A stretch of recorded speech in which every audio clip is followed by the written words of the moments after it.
તો બાળકો આજના લેક્ચરમાં આપણે જોવાના છે દ્રવ્યનું તરંગ સ્વરૂપ. શું છે ટોપિકનું નામ? દ્રવ્યનું તરંગ સ્વરૂપ. Wave nature of the particle. અત્યાર સુધી આપણે શું ભણતા હતા કે ભાઈ તરંગનું દ્રવ્ય સ્વરૂપ. અત્યાર સુધી આપણે શું ભણ્યા બેટા? તરંગનું દ્રવ્ય સ્વરૂપ. એટલે કે આપણે છેલ્લે ફાઇનલી એવું પ્રૂવ કર્યું કે ભાઈ ફોટોન છે. કોણ છે? ફોટોન. એ સૂક્ષ્મમાં સૂક્ષ્મ કણ છે. એ તરંગનું આપણે કહીએ છીએ. એની ઉર્જા હોય છે hν, એનું વેગમાન હોય છે hν/c.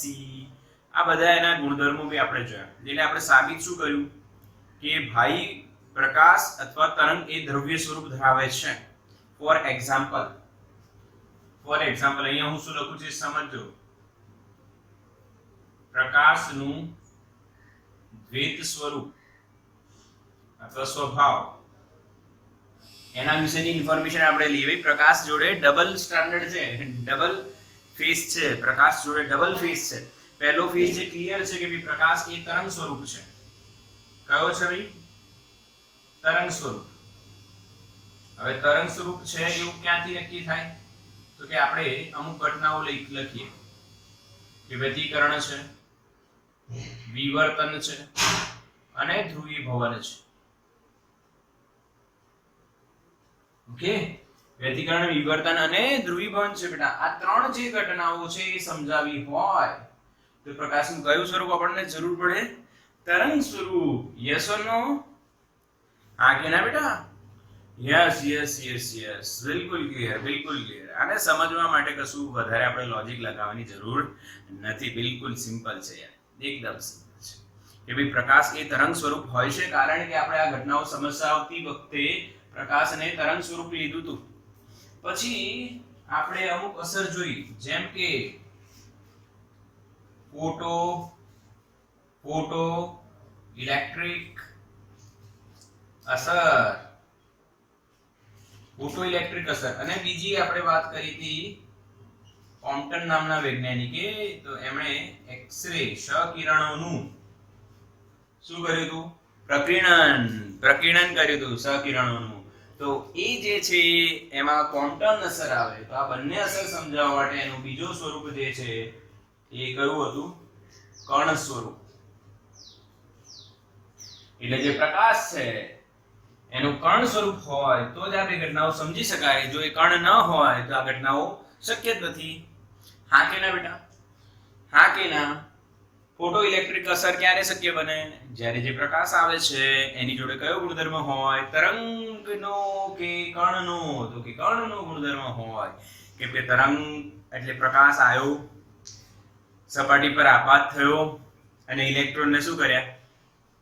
બહાર કાઢ્યા. શું કર્યા? બહાર કાઢ્યા. હવે ઇલેક્ટ્રોનને બહાર કાઢવા માટે ઇલેક્ટ્રોન જોડે અથડાવવું પડે. તો અથડાય કોણ? દ્રવ્ય. એટલે તરંગ એ છે દ્રવ્ય સ્વરૂપ પણ ધરાવે છે. પ્રકાશ જે છે દ્રવ્ય સ્વરૂપ અથવા કણ સ્વરૂપ પણ ધરાવે છે. એટલે તરંગ અને કણ બંને સ્વરૂપ પણ ધરાવે છે પ્રકાશ. એટલે એને કયો સ્વભાવ કહેવાય બેટા? દ્વૈત સ્વભાવ. Yes or no? Live class ચાલી રહ્યો છે બેટા, મેસેજ કરો ફાસ્ટ. યસ. બિલકુલ સમજણ પડી. એક એક્ઝામ્પલ આપણે જોઈએ જે આ બંને વાત એક સાથે સમજાવી દે કે પ્રકાશ દ્વૈત સ્વરૂપ ધરાવે છે. ચલો યાદ કરીએ વિવર્તન કોને કહેવાય? યાદ છે? હા કે ના? વિવર્તન કોને કહેવાય? અને વિવર્તન સમજાવવા માટે કયો સ્વરૂપ જોઈએ? પ્રકાશનું? તરંગ કે દ્રવ્ય? તરંગ કે કણ? કયો સ્વરૂપ જોઈએ વિવર્તન સમજાવવા માટે? અરે મેસેજ કરો, ફટાફટ કરો. તરંગ કે કણ? યસ, આયુષી નો આન્સર રાઈટ છે. તરંગ સ્વરૂપ જોઈએ. કયો સ્વરૂપ જોઈએ? તરંગ સ્વરૂપ. કયું ઘટના સમજાવવા માટે? વિવર્તન. વિવર્તનની વ્યાખ્યા શું છે? જ્યારે તરંગ પ્રસરણ પામતું હોય અને માર્ગમાં કોઈ અડચણ આવે ત્યારે એ ધાર આગળથી સહેજ વાંકું વળે છે. તરંગના વાંકા વળવાની ઘટનાને વિવર્તન કહે છે. ઓકે, યસ, તરંગના વાંકા વળવાની ઘટનાને વિવર્તન કહે છે બેટા. હવે વાત કરીએ આપણી ત્વચાની. બધા લોકો એક કામ કરશે. જમણા હાથથી ડાબા હાથની અહીંયા ચૂંટલી ખણશે. ચલો ફટાફટ ચૂંટલી ખણો. કે આમ કરું, અહેસાસ થાય છે કે હા કે ના? અહેસાસ થાય છે ને? કેમ અહેસાસ થાય ખબર છે તમને? ચલો, કેમ અહેસાસ થાય? કંઈક અડ્યું, કંઈક વાગ્યું, અહેસાસ કેમ થાય? શું હોય અહીંયા? સેન્સર. શું હોય? સેન્સર. યસ ઓર નો? હા કે ના? સેન્સર પર જ્યારે કોઈ દ્રવ્ય ટચ થાય છે ત્યારે સેન્સર એને સેન્સ કરે છે. એટલે સેન્સર સેન્સ કરે એના માટે કયો સ્વરૂપ જોઈએ? દ્રવ્ય તરંગ કે કણ? ચલો ફટાફટ. સેન્સર સેન્સ કરે એના માટે કયું સ્વરૂપ જોઈએ? તરંગ કે કણ? તરંગ નહીં, કણ જોઈએ. કણ સ્વરૂપ જોઈએ. યસ, કણ સ્વરૂપ જોઈએ. રાઈટ આન્સર છે ને? આ કણ કે આ દ્રવ્ય હશે, આ કણ કે દ્રવ્ય હશે ને આની જોડે ટચ થશે તો જ આ સેન્સ કરશે ને. હા. યસ. બિલકુલ. આ બંને વાત અહીંયા આપણે જોઈએ તો એક્ઝામ્પલ છે માનવ આંખ. માનવ આંખ દ્વારા તમે પ્રકાશનું દ્વૈત સ્વરૂપ સિમ્પલી સમજી શકશો. ભાઈ આ છે કીકી. યુ નો ના કીકી, પ્યુપિલ. ઓકે, અહીંયા આવે રેટિના છે. હા, અહીંયા ઓપ્ટિક નર્વ્સ હોય જે સિગ્નલને માઇન્ડ સુધી લઈ જાય.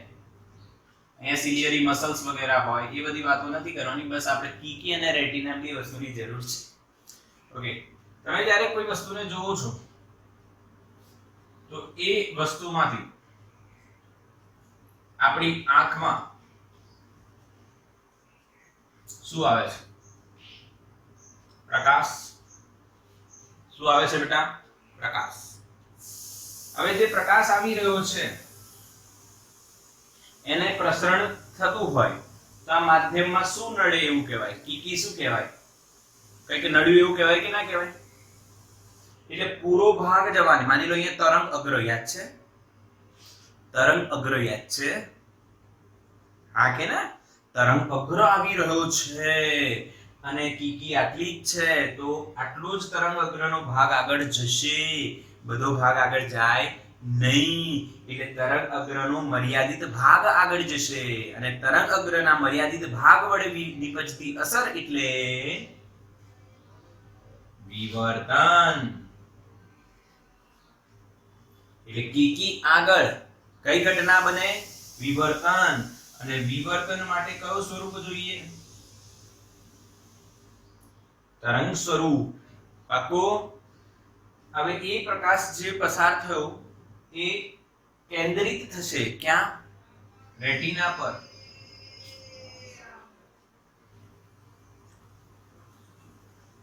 રેટિના પર કેન્દ્રિત થશે બેટા જે પ્રકાશ આવી રહ્યો છે.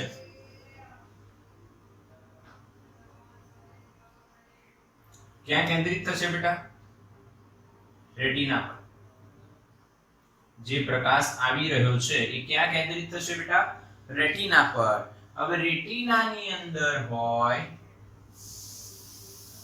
અહીંયા આપણે હટાવી દઈએ છીએ, રેટિનાની અંદર હોય સેન્સર્સ જેમના નામ છે સોટી અને શંકુ કોષો. કયા કોષો? સોટી અને શંકુ કોષો. રોડ્સ અને કોન્સ કહેવાય બેટા. ક્લિયર દેખાઈ રહ્યું છે ને? રોડ્સ અને કોન્સ.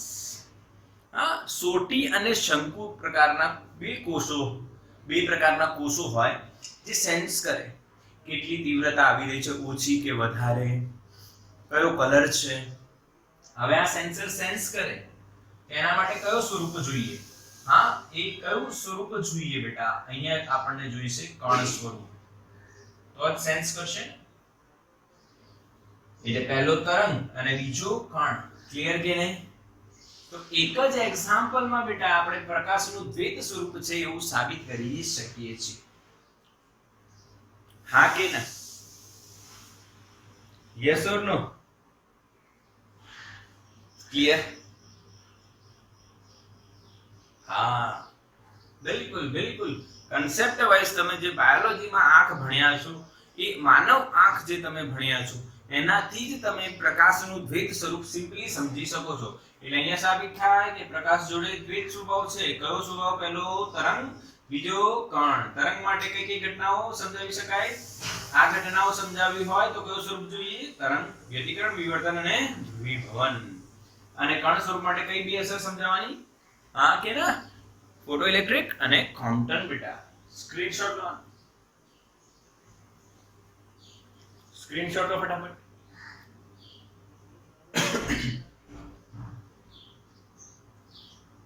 સ્ક્રીનશોટ લો બેટા. ચલો ડન.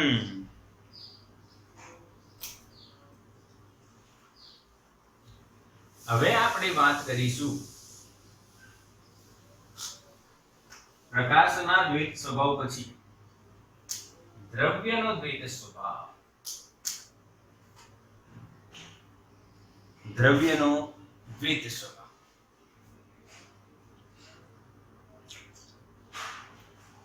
હા એટલે દ્રવ્યનો દ્વૈત સ્વભાવ એટલે શું?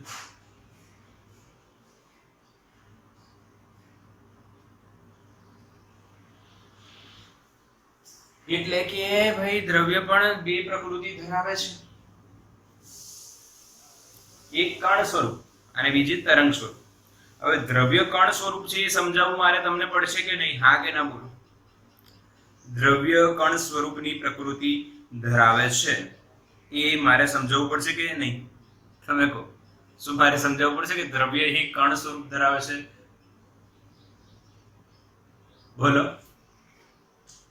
હા ના, એ તમને ખબર છે.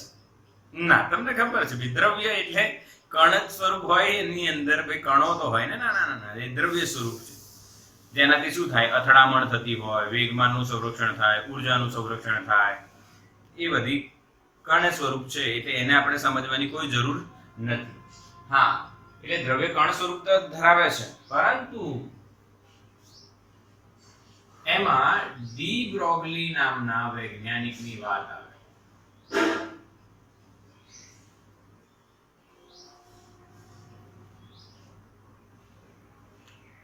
જેમ તમે કેમિસ્ટ્રીમાં ભણ્યા છો બોહરનો અધિતર્ક, એ જ રીતના તમે અહીંયા ભણશો ડી બ્રોગલીનો અધિતર્ક. ડી બ્રોગલીનો અધિતર્ક. અધિતર્કનો મતલબ બેટા એક અનુમાન.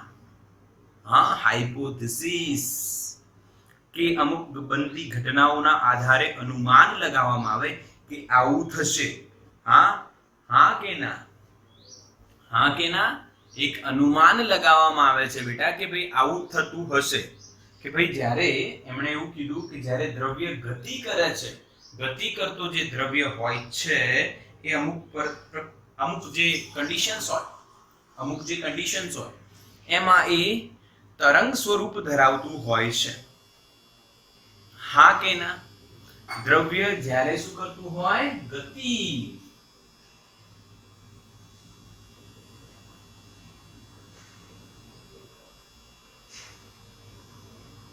ત્યારે અમુક યોગ્ય પરિસ્થિતિઓ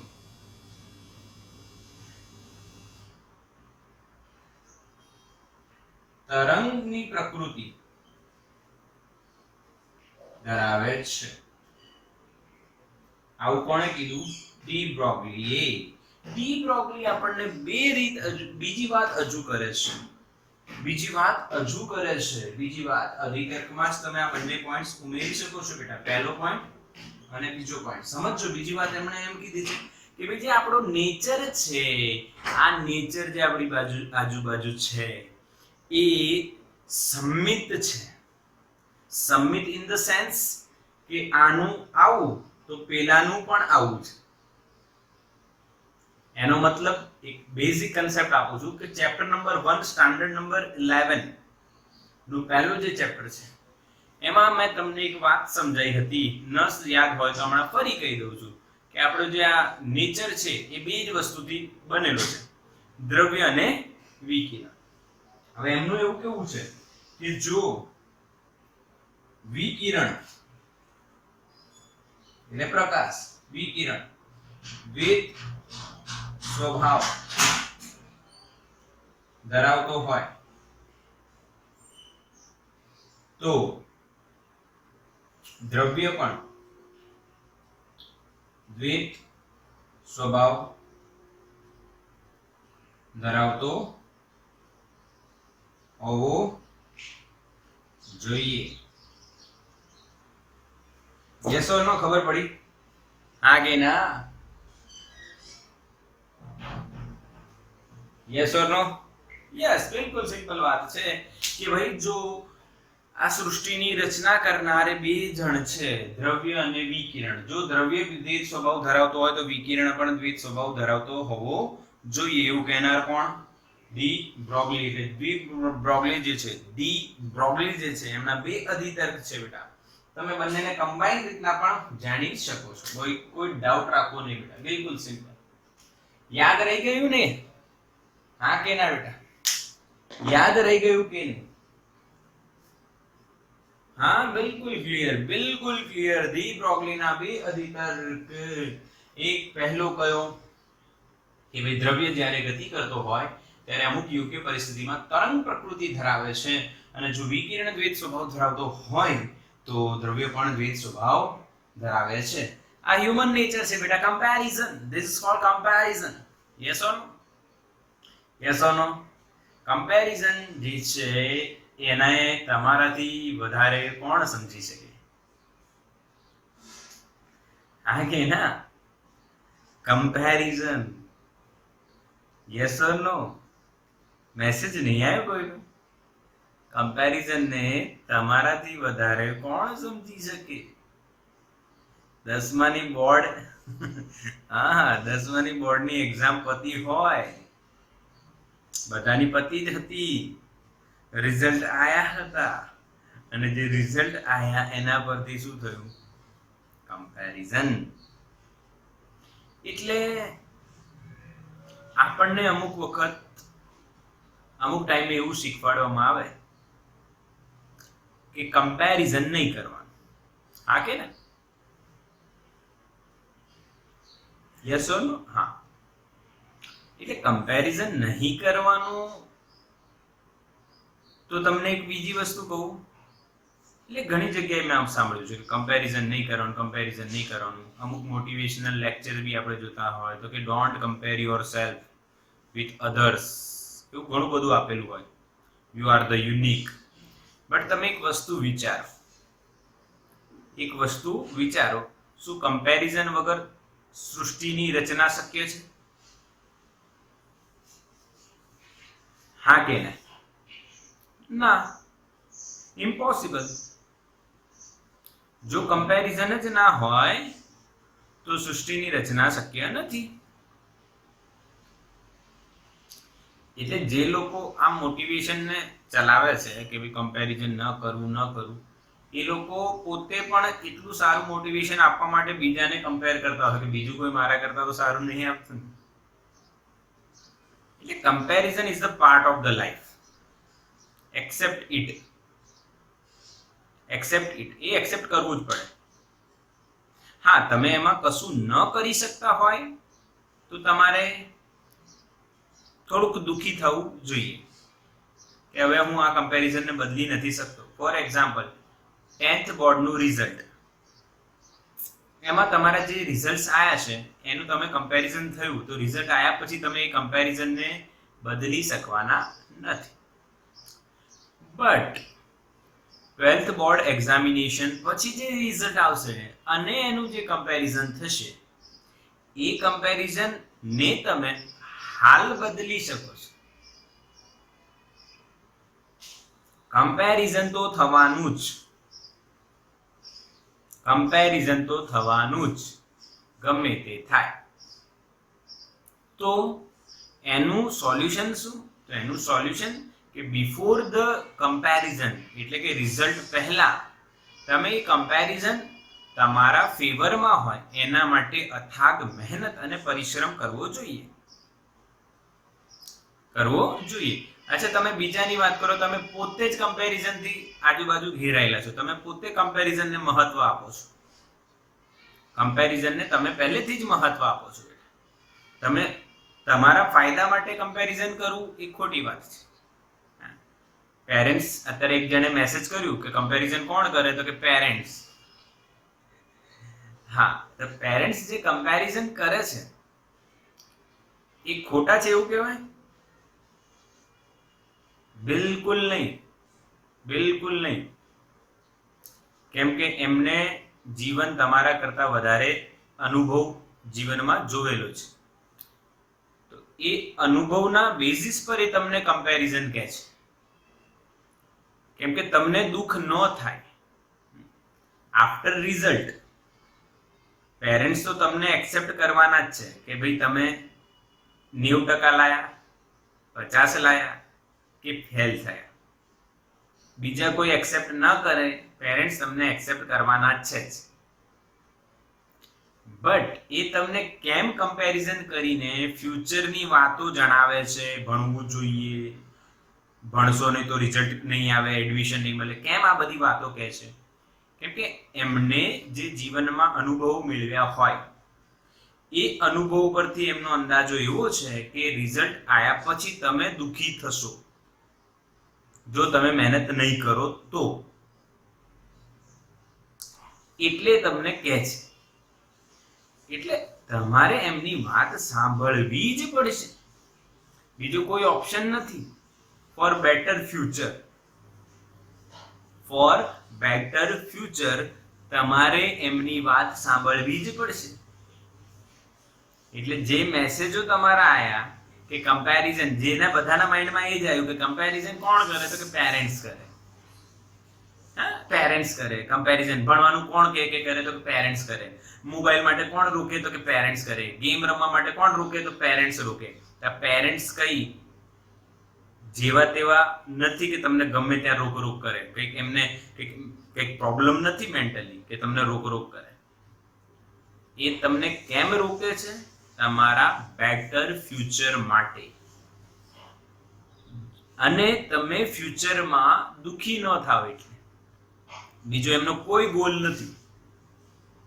તમને એવું લાગે કે તમારા 90% આવશે તો એમને કંઈક મળી જશે, એવું એમનો કોઈ સ્વાર્થ નથી. બટ તમે આફ્ટર રિઝલ્ટ દુઃખી ન થાવ, એ એમનો મેઇન ગોલ છે. સમજ્યા કે નહીં સમજ્યા? એ એમનો મેઇન ગોલ છે. એટલે તમને વારંવાર ટોક કરે છે.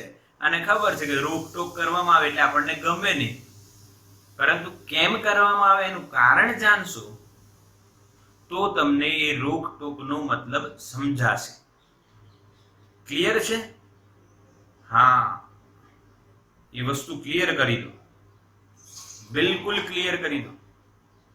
એટલે આ વસ્તુ કમ્પેરિઝન વગર, કમ્પેરિઝન પર આપણે ચાલ્યા હતા, કમ્પેરિઝન વગર પોસિબલ નથી.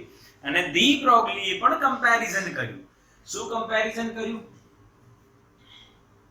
કે ભાઈ જો વિકિરણ દ્વૈત સ્વભાવ ધરાવતો હોય તો દ્રવ્ય પણ દ્વૈત સ્વભાવ ધરાવતો હોવો જોઈએ.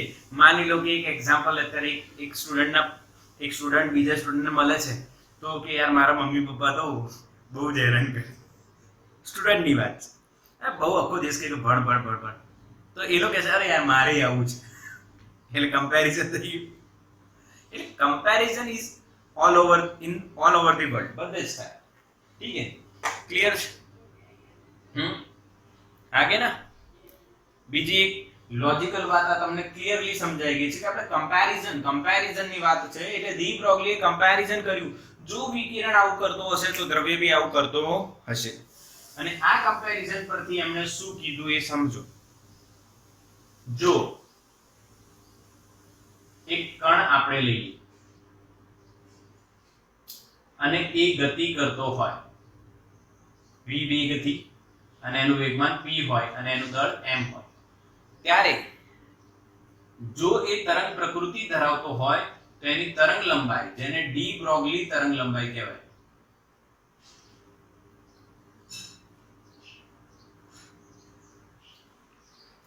એ થશે લેમ્ડા બરાબર h upon p, h upon mv. p શું છે બેટા? વેગમાન. p શું છે? વેગમાન. ક્લિયર છે? p શું છે બેટા? વેગમાન છે. ક્લિયર? ઓકે, તો આ વાત આપણે સમજાઈ ગયા, બિલકુલ ક્લિયર આપણને થઈ ગઈ બેટા કે p શું છે, વેગમાન અને ડી બ્રોગલી તરંગ લંબાઈનું સૂત્ર શું છે બેટા? h upon p. આ કેમિસ્ટ્રીમાં જોયું છે કે નહીં? મેસેજ કરો.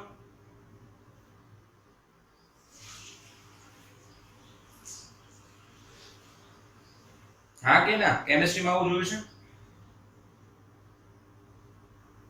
Yes yes yes, very good very good. એટલે એ જ વાત છે બેટા, કઈ નવી નથી. એટલે તમે જોયું છે p વેગમાન છે, m દળ છે, v વેગ છે, h શું છે? h પ્લાન્ક કોન્સ્ટન્ટ છે. એટલે આ સૂત્રમાં તમે એમ કહી શકો છો કે ભાઈ તરંગ લંબાઈ અને વેગમાનને કોણ સાંકળી રહ્યું છે? વેગ એ પ્લાન્ક કોન્સ્ટન્ટ, જે અચળાંક છે. ઓકે, હવે આ વાત સમજો. આ કોના માટે થઈ?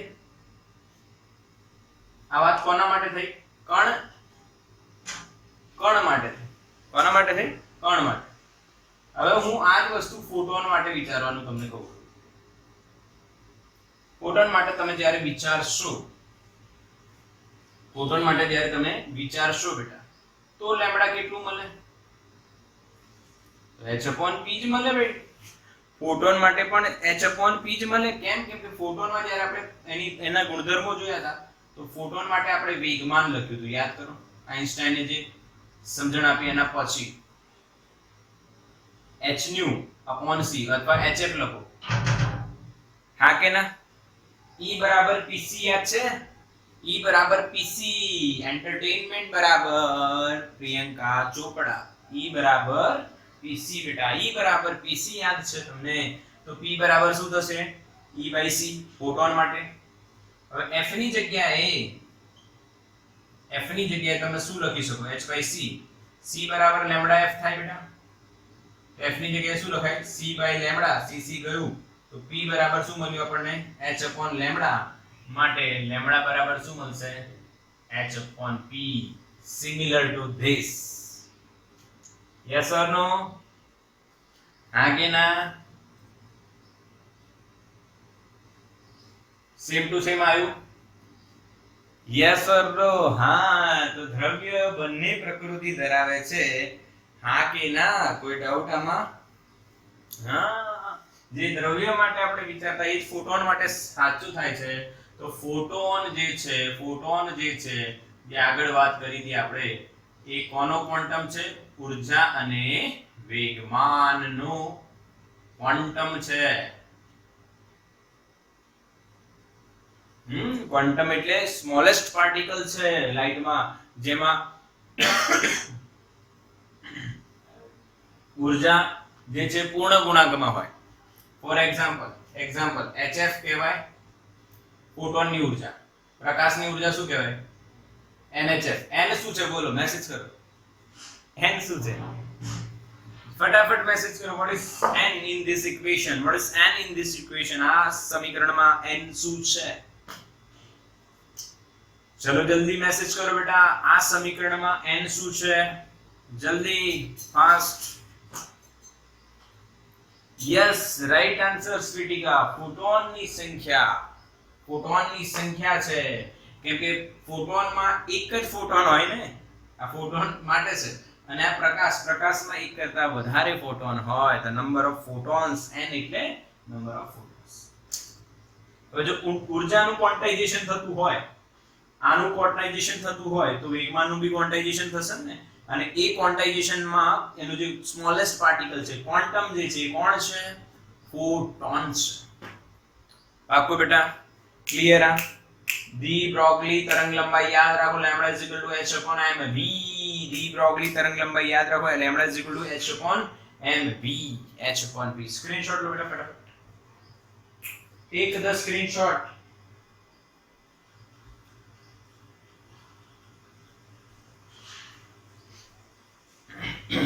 Done? Okay, okay. ચલો આવડી ગયું ને બેટા દ્વૈત સ્વભાવ.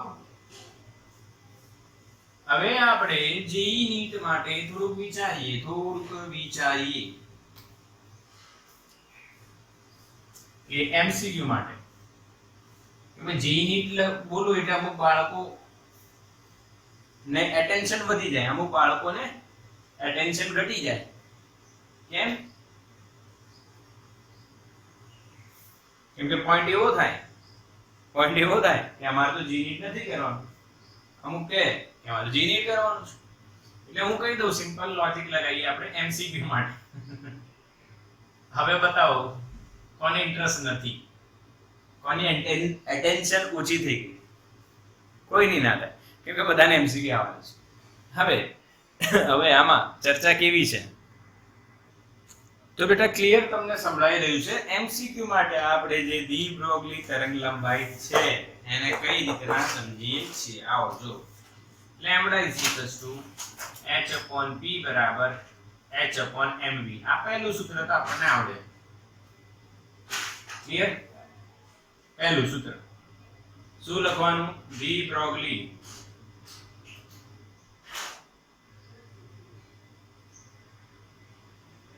તરંગ લંબાઈ. ઓકે, હવે તમને ખબર છે બેટા ગતિ ઉર્જા નું સૂત્ર k બરાબર p²/2m. હા કે ના? બોલો, ગતિ ઉર્જા નું સૂત્ર p²/2m થાય કે ના થાય? હા કે ના? અરે હાફ mv² માં m વડે ગુણો ને m વડે ભાગો તો શું થઈ જાય? હાફ m નો વર્ગ v નો વર્ગ છેદમાં m.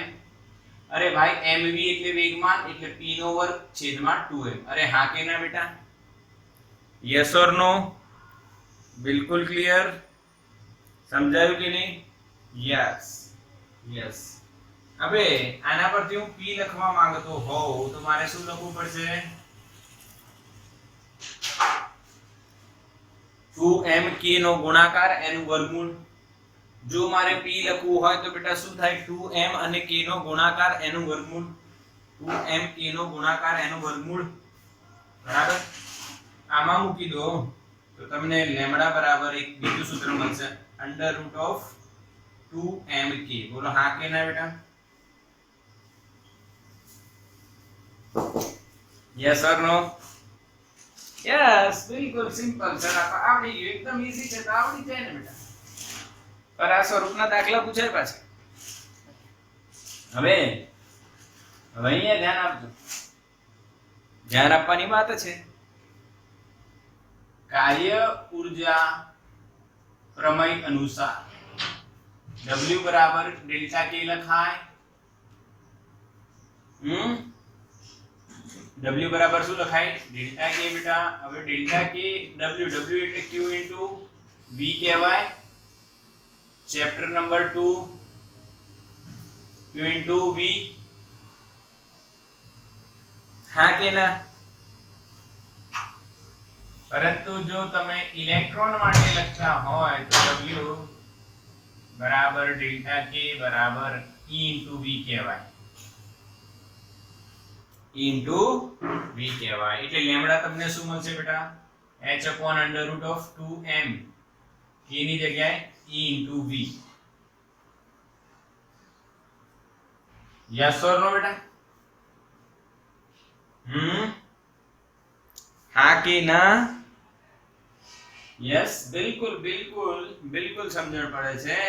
હવે આમાં h ની વેલ્યુ મૂકી દો તમે 6.63 × 10⁻34. E ની m ની value, m of electron 9.11 × 10⁻31 kg. આમાં જૂલ ઇન્ટુ સેકન્ડ. અને છેલ્લે E ની વેલ્યુ મૂકશો 1.6 × 10⁻19 કુલમ. આ બધી વેલ્યુ મૂકો અને સોલ્વ કરો તો તમને જવાબ મળશે 1.227 નેનોમીટર ડિવાઇડેડ બાય √v. સમીકરણ નંબર 4. આને કહેવાય ઇલેક્ટ્રોન માટે ડી બ્રોગલીની તરંગ લંબાઈ. શું કહેવાય બેટા? ઇલેક્ટ્રોન માટે ડી બ્રોગલીની તરંગ લંબાઈ.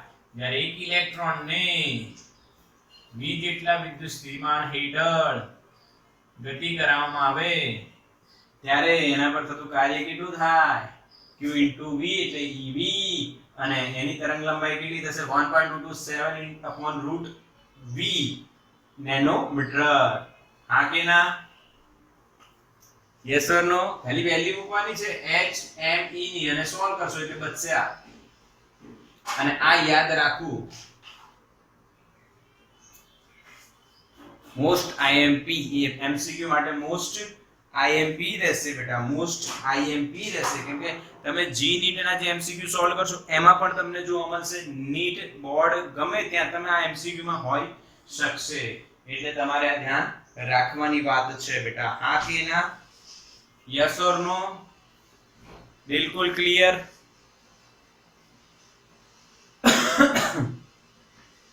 Yes yes yes.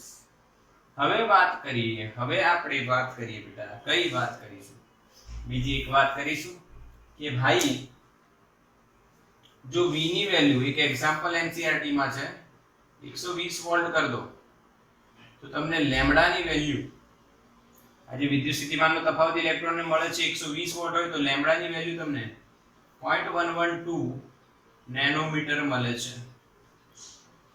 ઓહો, આનો મતલબ શું છે કે જો ઇલેક્ટ્રોન જેટલા સૂક્ષ્મ કણને તમે આટલું પીડી આપશો તો એ આટલી તરંગ લંબાઈ વાળા તરંગો તરીકે વર્તશે. That means what? ઇલેક્ટ્રોન તો દ્રવ્ય છે અને તરંગ સ્વરૂપે વર્તે છે, એટલે દ્રવ્યનું તરંગ સ્વરૂપ સાબિત થઈ જાય. હા, અને આ જે તરંગ લંબાઈ છે લગભગ એક્સ-રે ના વિસ્તારની છે. ઓહો, એટલે આટલા વોલ્ટેજ જો ઇલેક્ટ્રોન દોડતો હોય તો એ એક્સ-રે ની જેમ બિહેવ કરી શકે છે. ઓ વાવ, સારી વાત છે, જબરદસ્ત વાત છે. એટલે એક્ઝેક્ટલી એક્સ-રે જેમ બિહેવ ના કરે, એક્સ-રે તો હાનિકારક હોય છે, પણ એની તરંગ લંબાઈ આપણે એક્સ-રે ના ક્રમની આપણને મળી જાય છે. બોલો હા કે ના બેટા? સ્ક્રીનશોટ લો ચલો ફટાફટ. આનો ફટાફટ એક હજુ વાત નાની બતાવી દઉં આમાં, પછી તમને આગળ આપણે કાલે જોઈશું. અત્યારે તો આટલું જ રખાય. સ્ક્રીનશોટ લો ફટાફટ. ડન. ચલો એક વાત હજુ આપણે કરવાની, ધ્યાન આપજો.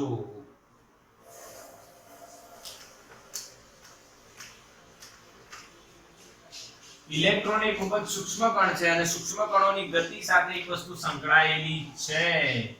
કઈ વસ્તુ સંકળાયેલી છે બેટા? તો ધ્યાન આપીશું આપણે.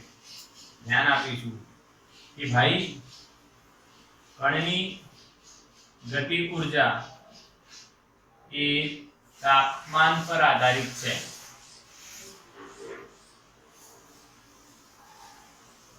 હા કે ના? યસ ઓર નો? કણની ગતિ ઊર્જા તાપમાન પર આધારિત છે કે નહીં?